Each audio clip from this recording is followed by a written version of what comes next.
He comes to my room multiple times a week to harm me and berate me for imaginary offenses I haven't committed. Sometimes Marcy comes and watches. A couple of times she even gets the whip for her father, but she never actually does anything bad to me. I swear I see her smiling while she watches. Sylvie tries to convince me to fight back, but that would be a death sentence. If I fight back, or even worse, if I shift, I'm certain I'd be dead. Sylvie keeps telling me everything will change when I shift. She keeps saying, "You are a daughter of the moon goddess, and you are her warrior." She is frustrated that I submit instead of fighting back. She is angry at me for keeping her a secret. She says doing so is making her weaker. Okay, Sylvie, a couple of problems with all of this. I try to tell her for the millionth time after we plop in. First, I have no idea when I'm going to be able to let you help me to shift. I'm up and working every day from 5 a.m. until after midnight. Secondly, if the Alpha finds out I'm talking to someone in my head, he might think I've gone nuts and he will banish me. Or maybe just skip banishing me and straight out kill me. Lastly, I'm a slave, not a warrior. I am not even an Omega. Talia, you are not just a warrior. You are a child of the moon goddess. She is your mother. Okay, I don't know when I can let you help, but at the first opportunity I will take it, Sylvie. I promise. This seems to satisfy her. We keep having the same argument about werewolves all being children of Moon Goddess versus being an actual child of the Moon Goddess. She doesn't understand the difference. I think she believes the Moon Goddess is my mom, like, in the literal sense of the word mother. Every day I'm completely exhausted by the time I get back to my room. It's an even longer day if I'm visited by Alpha Edward. Sylvie has been the best friend I could ask for, even if she is frustrated and getting weak. She is always supporting me and pushing me to not give up. I feel guilty that I can't support her in return. One day, Alpha Edward's personal Omega comes running up to me while I'm making lunch and tells me the Alpha wants to see me in his office right away. I drop what I'm doing and hurry to his office. I knock on the door quietly in case he's busy. He calls from inside. I pull open the door and peek inside. "You called for me, Alpha?" I asked as quietly as possible. The easiest way to get away from him is to use as few words and ask as few questions as possible. "Don't just stand there, come in," he snarls. I rush inside and close the door behind me. I stay as close to the door as possible in case I need to make a run for it. "Talia, we have a delegation coming from the Dark Howlers pack next week. 20 wolves in total. All of their ranked members, their mates, the heads of their security and guards, and security detail for all of them. If all goes well, we'll be forming a pact with them. They must be treated with the utmost respect and courtesy. Bring lunches to the conference room every day, and make a formal dinner every day next week. Keep their pantries stocked and stay out of the way. Got it?" I look up from under my hat, still keeping my face low enough that he can't see my eyes. Yes, even after almost 2 months, he still hasn't noticed that I have purple eyes. Or if he has, he hasn't pointed it out. He also hasn't said anything about my silver hair, which is just fine with me. "Yes, sir."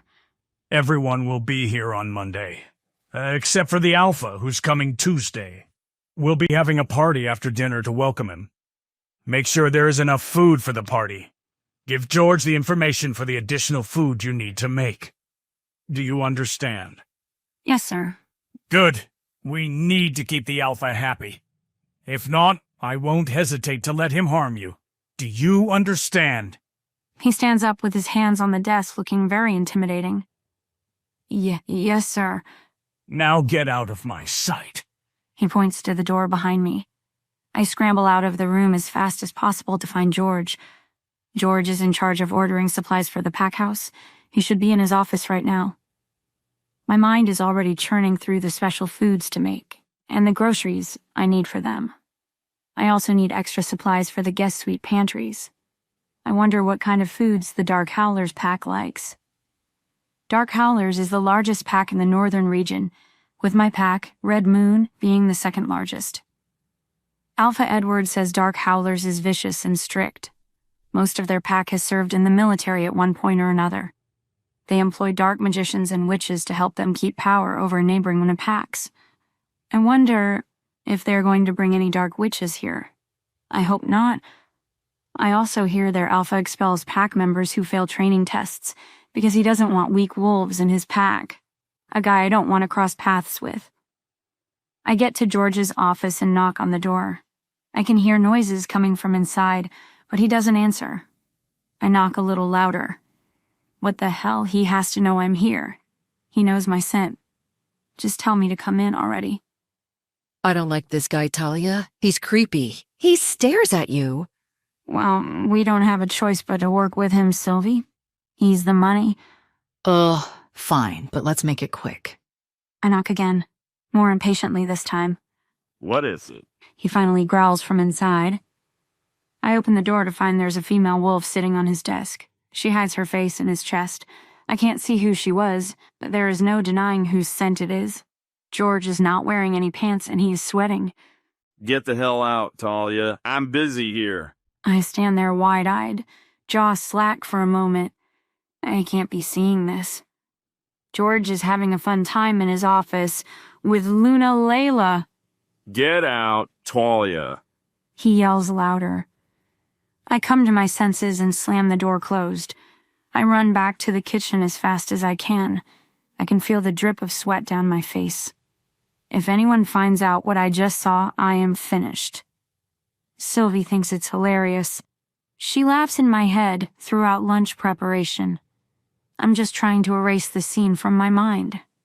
I'm about to take the platters out to the dining room when George comes charging into the kitchen. He makes a beeline for me and grabs me by the throat, pinning me against the wall. He hauls back his fist and punches me square in the face. The back of my head slams against the wall so hard I see stars. I can feel my nose snap as I slide down the wall with a groan. You didn't see anything. I can feel his claws extending into my neck, drawing blood. You understand, you little monster? I'm paralyzed with fear. I can't answer. I can't even nod. Suddenly, I feel like I'm falling backwards in my mind. I blink quickly a few times. It feels like I'm looking out of someone else's eyes. Let her go. The voice comes from me, but it isn't my voice. It's Sylvie. Her voice booms and sounds almost ethereal. The dishes on the counter shake as she growls deeply at George. I watch helplessly as my hands glow violet and grab George's wrists. As I grab him, his eyes widen in fear, and he starts howling in pain. A sizzling sound comes from where my hands connect with his skin. He quickly releases my neck, and we both fall to the ground. How are you doing this? What are you, Talia? I stand up, feeling much taller than my 5-foot-tall frame. Sylvie's voice booms from me. I am a warrior child of the moon goddess, and if you tell anyone what has happened here today, I will make you suffer. George scoots back on his backside away from me, wide-eyed, then clambers up and runs away as fast as he can. Suddenly, I come back into my normal state of mind, and I fall back to the ground, exhausted. My hands are no longer glowing, but they feel like they are on and full of static electricity. Sylvie, what was that? I couldn't help it. He was threatening you. Okay, but what was with the glowy purple burnt hands thing? That's not normal. Talia, we've been through this. You are a child of the moon goddess. You are special. There is more too, you will see, after we shift for the first time. Until then, I'm not strong enough to show you. Besides, it isn't like I hurt him badly. His wolf will heal him before he is back in his office. I do. Wait, you mean the moon goddess is my actual mom? Like she gave birth to me specifically? Not just like mother of all werewolves because she created us a gazillion years ago?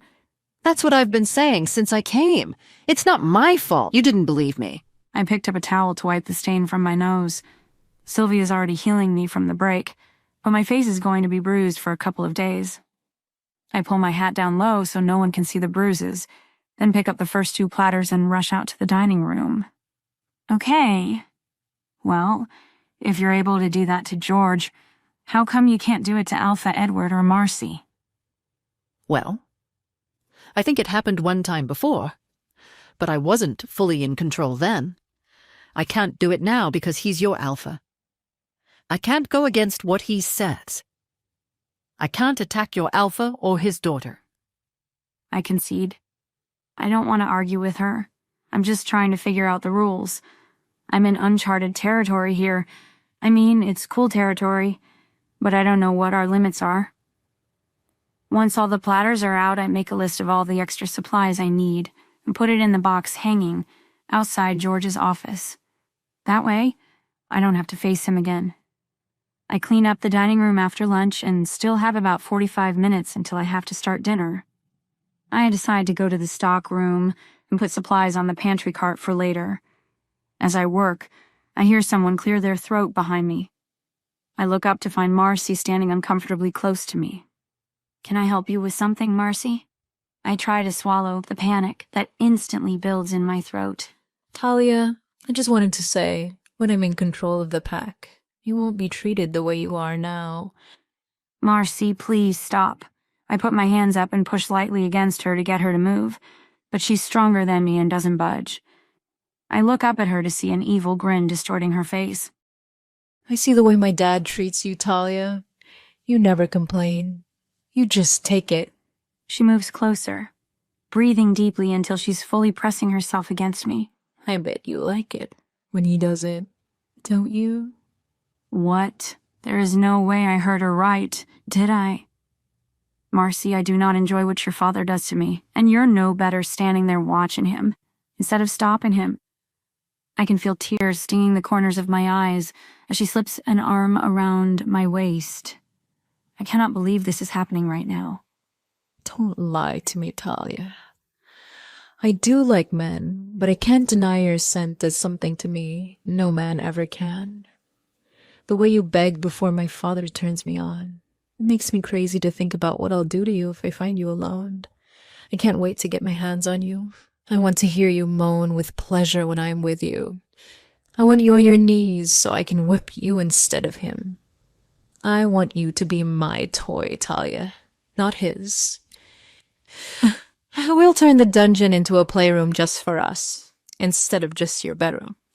She's nuzzling against my neck right below my ear, making me cringe, but I don't have anywhere to be able to move to get away from her. I can feel her fingers pressing against me, trying to make their way between my legs. Are you insane? I push hard against her, but she's too strong. She doesn't budge. Get off of me, you sicko! This whole time she's been turned on by watching her dad torture me. What is wrong with this family? The look on her face contorts, from happy evil to disgusted. Without warning, she takes a step back. She elbows me in the back, dropping me onto the table. Then she bends over behind me and whispers in my ears, I know you want me, Talia. Don't worry, you'll be mine as soon as I convince my father to let me have you. I want to make him proud when I make you squeal in pain, but I don't think I can wait. Her voice is rough and ragged with excitement, and her hands are all over me and groping me. All I can do is sob. I'm afraid to fight back or to even say anything. Sylvie can't help me because she's the Alpha's daughter. Moon Goddess, if you're my mother, please help me, please. Save me from this. I cry in my mind as Marcy bites my ears, gropes me, and her hand runs all over me under my clothes. She pulls my leggings and underwear down, tearing them both in half with her wolf claws extended. I feel her pressing her fingers against my entrance. I know what was about to happen, and I can't take it anymore. I turn my mind off, just like her father beat me within an inch of my life. My mind cannot be present for what is happening to me.